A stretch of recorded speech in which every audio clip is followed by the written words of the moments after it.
Well, hey there, I'm Cam of the Render Podcast. Today I'm sharing my story of how it all started and what I wish I've known back then. You might be in a spot of just starting your business really at any age, and maybe you've just graduated. Maybe you have this new idea and you want to start a business. Well, I'm going to share with you today some of the things that I unfortunately had to learn the hard way. So stick around, grab a pen and paper, and I'm going to share with you some of my tips. So in honor of our 11-year anniversary of having this business being on May 31st, just a few days ago, I wanted to share a little bit about how it all started, some of the things that I wish I would have known, and what I would have done differently, knowing what I know now being in business for 11 years. So I graduated in 2010 and I started my business right away, like literally graduation day. I started my business. I ended up moving to Phoenix, Arizona, and ended up working on my business while also working at David's Bridal, as I wanted to do weddings when I started. So what better place to meet brides pretty much when they begin their wedding planning process and buying a wedding dress. I got to talk to all kinds of brides. I got to talk to them about their dreams for their wedding, what they wanted to do, where they were getting married, and really just get to know people and people in the wedding industry, the clients that I hoped to work with. While I worked on my business plans and I worked at David's Bridal, I also went to New York Institute of Art and Design, and I did their wedding planning track to learn all about different styles, different traditions, all the cultures that come with weddings. And I'm actually really happy that I did that because it really honestly gave me the knowledge that I still use to this day through rentals and floral and teaching our students through this podcast and our online course. So I'm so glad that I still did that, even though I might not do wedding planning today. Well, in 2014, about 4 years after doing wedding planning for those 4 years and bridal dress sales, I decided to move to Dallas, Texas for some personal reasons. And at the time, I decided to make a switch as well. So I had collected some decor pieces, some rental items from clients who really just didn't want their decor anymore after their wedding. And I decided to start renting them out in 2012, so 2 years before I moved to Dallas, Texas. And when I moved in 2014, I went full on into rentals and I stopped doing the wedding coordinating side of the business. And over the years, we've hired staff. We've scaled the business to now offer rentals, floral, education, interior design, and many facets within all of those. We service weddings and corporate events and social parties. We've got a lot of different sides of the business, but it's also because we've been in business for 11 years. So when I was younger, I first started my business, and I wish I would have known 3 specific things that I'm going to talk to you guys about today. I'm going to talk to you about each one, but to begin, I'm just going to name those off real quick. The first one is that it's okay to go slow and not do all the things right away. I'm going to repeat that. It's okay to go slow and not do all the things right away. The second thing that I wish I would have known was I wish I would have prepped before it got busy. I wish I would have prepped before I hired and prepped before a busy season came. And then the third is I wish I would have made time for more important things in my life. When I was younger, I would work all the time. I would eat, sleep, and breathe work. And I didn't make time for family and friendships and extra things that I wanted to do in life. And so I wish I would have had some better coping skills with working and not making it part of everyday life. And so those are the 3 things that I'm going to talk to you about today, but I wanted to give you kind of a preemptively look at what those are. So again, it's okay to go slow, not do all the things right away. The second is prepping before it got busy. And the third is making time for important things in your life other than work. So let's dive into the first one, thinking it all needs to be done right now. And you need to scale as quickly as possible. Well, that's a complete lie. It doesn't have to be scaled overnight. It doesn't have to just go. It's okay to go slow. And I know that in today's day and age, and really for a long time, there has been this kind of stigma that says you have to do all the things and you have to be so busy. And you might be at a networking event, or you might be talking with someone on the phone or being in an email, and we say, oh, it's so busy right now, or I'm so busy, I'm so busy. And we take that as a good thing, right? We assume that to be busy is to be successful, or to be busy is to be needed and wanted. And being busy doesn't always have to be that way. You don't always have to be busy. It's okay to slow things down a little bit. And so I want you to know that it's okay to go slow, especially in the beginning, because you are learning things and you are adapting to what you are doing. And so it's okay to go slow. It's okay to take things at a slower pace than just being busy all the time. It's okay to set a goal as well for the future. I am a huge goal setter. I'm an Enneagram 3. I love to have a goal and I love to have a plan to get there. And it's okay to have these big dreams and big audacious goals. But just because you have that big goal does not mean that it has to happen right now. It doesn't have to happen next week or next month. And so what I want you to know is that it's okay to have big goals. It's okay to have dreams and visions for your company, but it doesn't have to be done right now, right? We can have a goal that is set for months or years even later. I have to remind myself about this all the time. I am not great at slowing down. I love to be busy. I love to be doing something. But one thing that I'm really learning in the season that I'm in right now is that it's okay to have these goals and it's okay to have these dreams. It's also okay to sit in the fact that it's not going to happen right now, right? It's okay to think, I have this dream, I have this goal, I have this thing that I want to do, but it doesn't have to happen right now. For example, so back in about October, November, December or so, I was thinking about a new course that I wanted to put together. I have talked about it a little bit on social media. I've talked a little about it and kind of hinted at it a little bit. It'll be called Creative Biz Academy, and it'll probably launch next year. But I have these goals, I have these dreams. I actually almost launched it in December of 2020 because I am a go-getter and I wanted to get it done. I wanted to get it out there. But I was dealing with some things personally, and I was dealing with our business, and we were hiring at the same time, and we had all these goals and dreams and aspirations. In closing out a year, and especially a tough year like 2020, it was overly audacious of me to make this course, produce it, record it, do all the things, and get it launched within just a handful of weeks. And so we put it on the back burner and we said, okay, I know that this is a needed thing. I know that we want to do this, but we're going to put this on the back burner for right now. We know it's coming. We're going to slowly work on it, but it doesn't have to be done right this second. It doesn't have to be done right this second. And so we decided to push the date back to April of 2021. And so we had this good goal and good dream of getting it done and working on it slowly as we continued to go. But then life happens and business happens and events came back and we got even more busy than we were when we made the goal of having it done by April. And so I'm telling you that as a real-time example of something that I'm still struggling with this to this day. And you will likely, if you're anything like me, struggle with it for the rest of your career. It's just, it is what it is. It's going to happen. And so when we have these goals and we have these dreams and you are starting a business and you're like, I want to have, a 500 events next year, or I want to be so busy that I have to turn away business, or I want to have so much revenue through these streams of services that I'm providing or products that I'm providing. Whatever it is that you do, fill in the blank for you. Whatever it is that you do, there comes a point where you have these big goals and you have these big dreams, and we want them to happen tomorrow, or we want them to happen next week or next month. But it's okay to say, I want this to happen.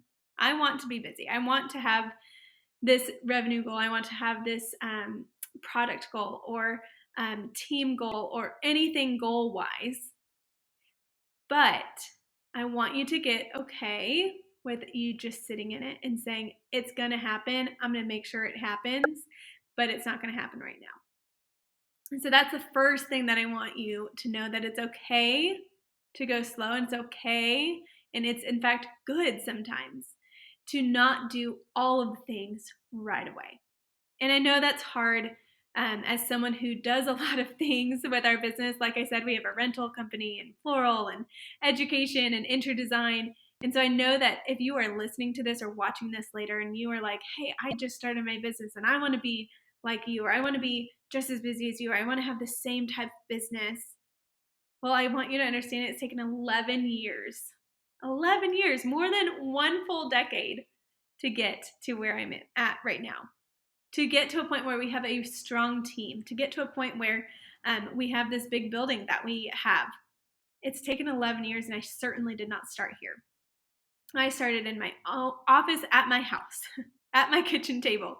I started in storage units. Then I moved and grew and scaled over time. This was not an overnight success. And I have some friends here locally that I've become friends with in the more recent last couple of years. And they'll say, oh my gosh, you did this so quickly and you're so young and you turned around this business so quickly. Well, you didn't see the first 11 years, or you didn't see the 7 years before you knew me. It's taken a while to get here. And so if you are starting a business, you're smaller and you maybe started a couple years ago, or maybe you started today, or maybe you're looking to start a business, don't play the comparison game and say, look at what all of they have done.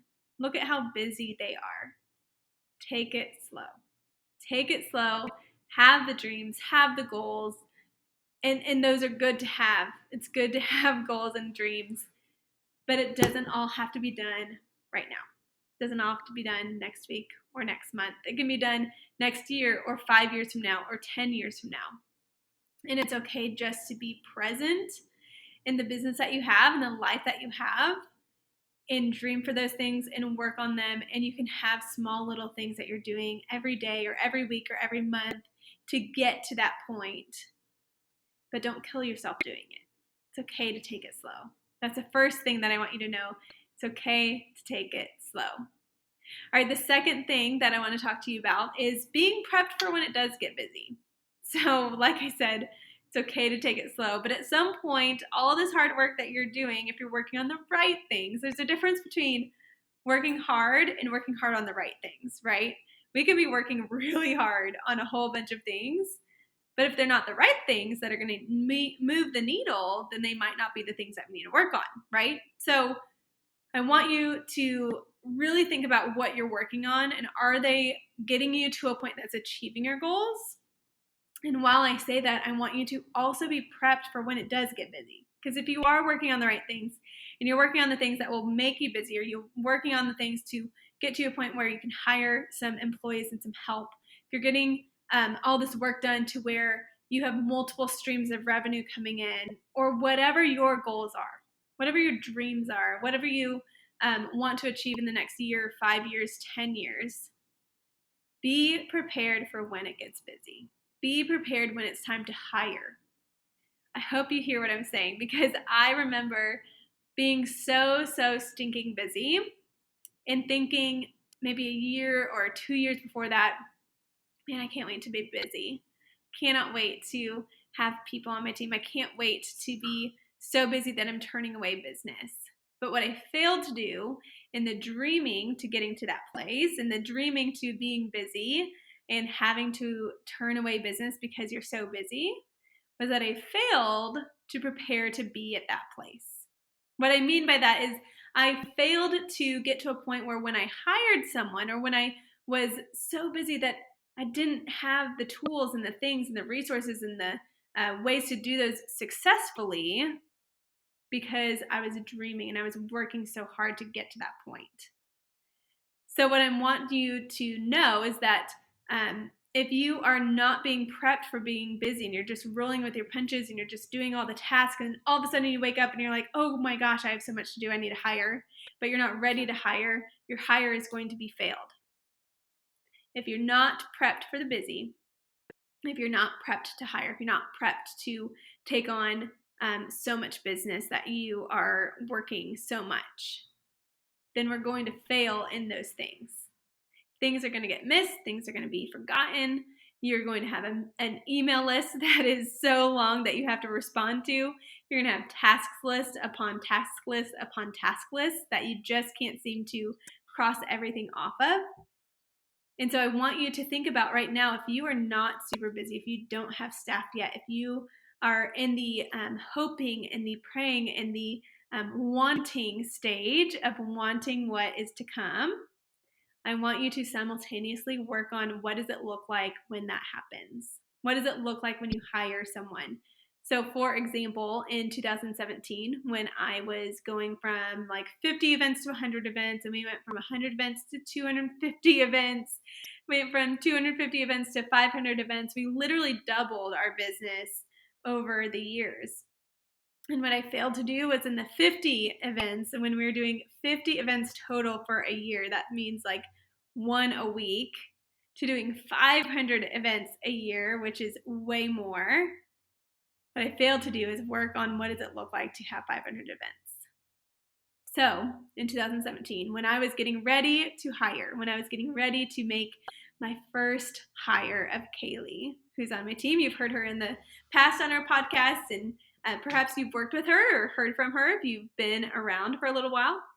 When I was ready to hire her, I didn't have an employee handbook. I didn't have an employee favorites list. I didn't even know what paperwork she had to fill out because I didn't prep for it. So there were certain key things that I was missing. I didn't even have a job title or a job description for her because I was so stinking busy that I just needed someone. I was going to just give them things to do, and I wasn't actually ready for her. And what I wish I would have done, what I wish I would have known, was that I needed to prep for that while I was slow and while I wasn't busy.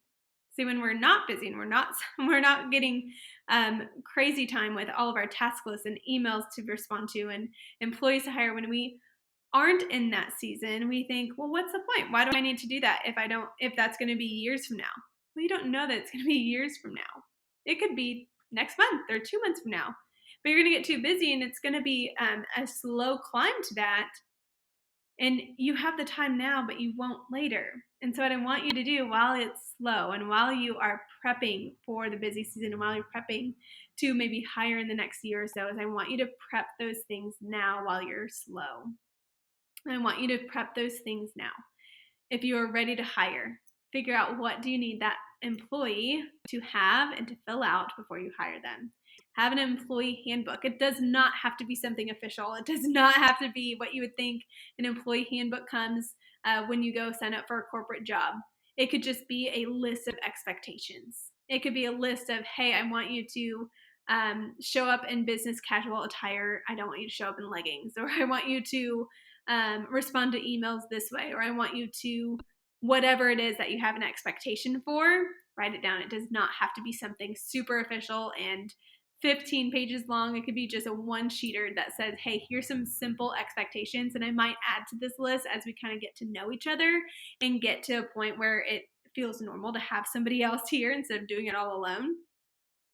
But put those things together before you hire. When you are in a busy season, so when you have, like at one point we were doing 20 events a week, and more specifically 20 events from a Thursday to a Monday. So like for a weekend, we were doing 20 events, and it was crazy. It was crazy busy.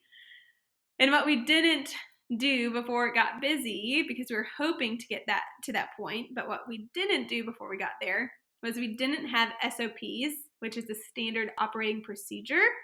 We didn't have SOPs. We didn't have these processes that said, you know, when an item goes out on Thursday and then it goes out on Saturday, what is the process to make sure that it's ready to go out on Saturday if it gets damaged or something like that?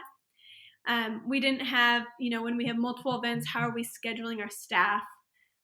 We didn't have those processes written down. We were just kind of doing it and just going with it. And that failed us because when we got busy, things broke. When we got busy, things got forgotten.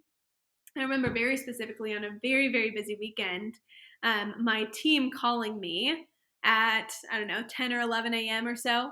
And they said, hey, we're here at this venue and we have lamps, but we forgot the light bulbs and we forgot extension cords. Can you actually run to the warehouse and bring them to them? Because we are about 45 minutes away from the warehouse. And I hated getting that call because one, we shouldn't have forgotten those things. And 2, I was at my son's soccer game, and I was trying to cheer my son on with his soccer team, but instead I had to leave the soccer game to go to the warehouse to get those things, to bring them downtown Dallas for the event that they were needed for. And why that failed and why I wish we would have prepped for that was I should have prepped my team, and I should have had some SOPs ready for them to where there was a fail-proof way that we're not going to forget those things. Or think of any issue that in your business. Maybe it's a shipping issue. Maybe it's a communication issue. Maybe it's a logistics issue. Whatever that issue is for you, are you prepped for it to happen? And if you're not, can you assume what might happen? Like, put yourself in a scenario and maybe troubleshoot it and figure out, hey, where are some ways that this process could get sticky? Where are there some ways that this might be stopped up? Or somebody's going to have to be called to help with something. So prep for that busy time. Another thing that has helped me prep for busy season, and even in the midst of busy season, is time blocking my calendar. We have an episode that we did back in the end of 2020 that we'll link in the show notes, all about time blocking and what that looks like. And so I encourage you to go back and listen to that. But what time blocking simply is you have your set amount of hours in your day, and you plan out every single hour. You plan out exactly what you're going to be doing that day. I typically do this from the time that I wake up to the time that I go to sleep, not just my work hours, but my work hours are equally just as important as the entire day. And so, for example, if I'm getting up at 5 a.m., I'm typically going to do a workout, get ready for the day from 6 to 7. I am getting my kids ready for school, getting school lunches made, getting them ready to go and out the door. From 7 to about 8:30 or 9, I'm doing school drop-offs. I have an electric car, so I have to go charge my car. And so that's what I'm doing from those times. And then from 9 to 2, I'm here at the office. And so typically on any given day, I'll make sure that, hey, the first thing I'm doing is this, and the second thing I'm doing is this, and the third thing I'm doing is this, and here's the times of the day that I'm going to get those done. And then I know that when I leave here, I'm going to go do school pickups. I'm going to go get my kids and get them a snack and get them ready for dinner time. I'm going to be making dinner and then putting them to bed and then having my own little quiet time in the evenings. And so that's what a day in the life looks like for me, if you're curious. But the way that I do this is I time block my day from the time I wake up to the time that I go to sleep. And why do I do that? Well, we're in a really busy season right now. Personally, I'm in a busy season. Business-wise, we're in a busy season. And so time blocking for me has been super helpful in being able to make sure I'm getting everything that I need to get done, and really kind of prepping for the week and what that looks like. I will say I'm not great at this all the time. I'm human, just like you. And sometimes I don't time block, and then I pay for it later because I miss things and I forget things, and things get pushed back because I don't time block. And so time blocking has been a game changer for busy time. And then planning out longer term. So not like years in advance, but planning out months in advance. And so you might plan out your weeks, but what does the next month and 3 months look like? How can you, from a bird's eye view, kind of see what's coming and plan ahead for that? I learned from an educator long ago that she would prep for the next month. So if she was in January and she knew that Valentine's Day happens next month, well, she probably, with her kids, she would say, I need to buy Valentine's for school, and she might do some things traditionally in her household with her kids with Valentine's Day, but she's going to prep for that in January so that when it comes to February 14th, she's not looking at February 13th and saying, oh crap, tomorrow is Valentine's Day. I need to go to the store and go grab some things. No, she's prepping for that beforehand. So she's time blocking from a bird's eye view what the next few months look like. And so I would encourage you to do the same. I know that has helped a lot for me. I take my planning in quarters of the year. So I do January through March, and then April through July, and I keep going through that, or April through June. And so the 3 things that I do for being prepped for busy season is have SOPs, time block your days and your months, and then plan out months in advance. The third thing that I want to tell you about today, as far as making mistakes when you're younger and in business and trying to figure that out, is that I didn't make time for important things in my life. What I mean by that is I didn't make time for friendships. I didn't make time for family. I didn't make time for self-care at all when I was younger, because I was trying to work all the time to get to a point where I was busy, like we just talked about. And so what I want you to avoid doing is the same thing that I did. I didn't allow time for important things in my life. I worked all the time, meaning I ate, I slept, and I drank work all the time, from sun up to sundown, not even sun up to sundown, from my time being up to my time going to bed, which was well before the sunrise and well after the sunset. I was working all the time. I was working all the time. I dreamed about work even. I would come into the office, or I'd open up my computer and think of, I have this one dream that I always remember. And the reason why I remember it so well is because that snapped me out of not working all the time and actually making this a priority. So I was dreaming about a spreadsheet. I was dreaming about an Excel spreadsheet. And if I remember right, it was something about like delivery fees or budgeting or something with numbers. But I was dreaming about a spreadsheet. Y'all, you should not be dreaming about spreadsheets. You just shouldn't. And I remember it so distinctly because I remember thinking when I woke up that morning, I never want to dream about spreadsheets again. When we're in our dreams, we want to dream about lighthearted things. We want to dream about sunny days and whatever you want to dream about. And I doubt that spreadsheets is on the list of things that you would like to dream about. But essentially, I worked all the time. I even worked in my sleep. And so I want you to take that with a grain of salt and take some time for yourself. Take some time with friendships. Take some time for your family. And not work all the time. And it's easy to work all the time. For me, work, and when I'm working really, really well, it's fulfilling for me. It fills up my cup. I'm good at work. I love work. And it's fulfilling for me. And so my cup gets full up when I am working. But we have to find our value and our meaning outside of work. Yes, work is good. Yes, work provides for us. But it shouldn't be the thing that fills our cup all the time. There should be other things that fill our cup. Work should not be the sole reason that your cup gets full. So for example, if this is your cup should not be full because you've worked so much. Your cup should fill up a little bit because you work and you're really good at it. It should fill up a little bit more with the friendships that you have in your life. It should fill up a little bit more with the family that you have in your life. It should fill up a little bit more with the self-care that you're doing. Whatever it is that is important to you and it's a priority to you, those are the things that should fill your cup up, not work only. And so when you eat, sleep, drink, and dream about work all the time, that's the only thing that's going to be filling your cup.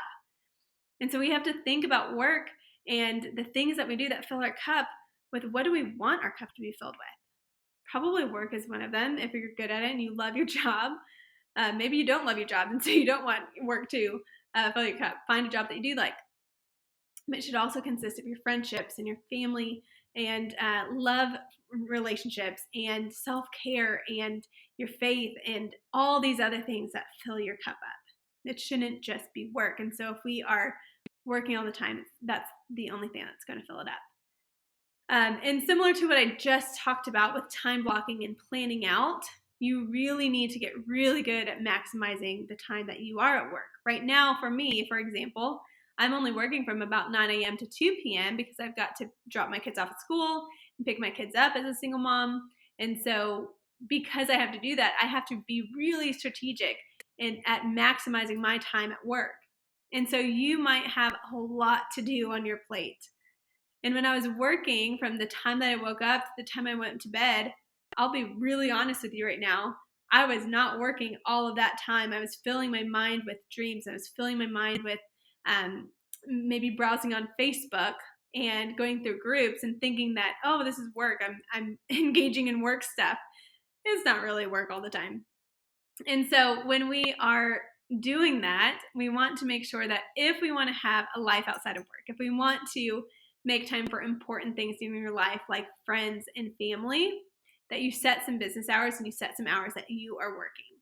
And it's really, really easy to overextend that as an entrepreneur and someone who has these big dreams and big goals that you want to do. It's easy to work on them. But we need to set some boundaries around that. So if you want to work from 7 a.m. to 2 p.m. or 9 a.m. to 2 p.m. or 9 a.m. to 5 p.m. or whatever time block that works for you, it does not have to be the same that everybody else chooses. But when you have these time blocks, if this is the time that I'm working, you do need to get really, really good at maximizing that time and being super intentional with that time, being that you are only working during those hours. You're not answering emails after the time that you are done working. Granted, there's going to be times that you might have to work a little bit later and you might have to answer some emails outside of those hours, but it should not consume your life. You should not eat, sleep, and drink your business 100% of the time. And I'm sure there's some educators out there that might disagree with me, but to have a fulfilling life outside of your job, it's important to put some boundaries around those. And so those are my 3 things that I wanted to share with you as far as being a young entrepreneur and things that I wish I would have done. I wish I would have known had I known these things prior to that. So the first one, to quickly recap, is I want you to make sure that you take it slow. You don't have to get it all done right now. You can make these goals and make these dreams and set them for a future date. And the second thing is I want you to be prepped for the busy season. You might be dreaming of being busy, but if you're not prepped for it, it's going to fail. And so prep during the slow time to be busy. And then the third is make time for important things in your life, like friends and family. It's super important, and you're going to regret not having those if you don't make them a priority. All right, so those are my tips. I hope that you learned something today from the podcast. If you want to hear something on the podcast that we have not covered yet, shoot us a DM on our Instagram, and we'd love to hear from you. But thanks for joining in, and we'll see you next week.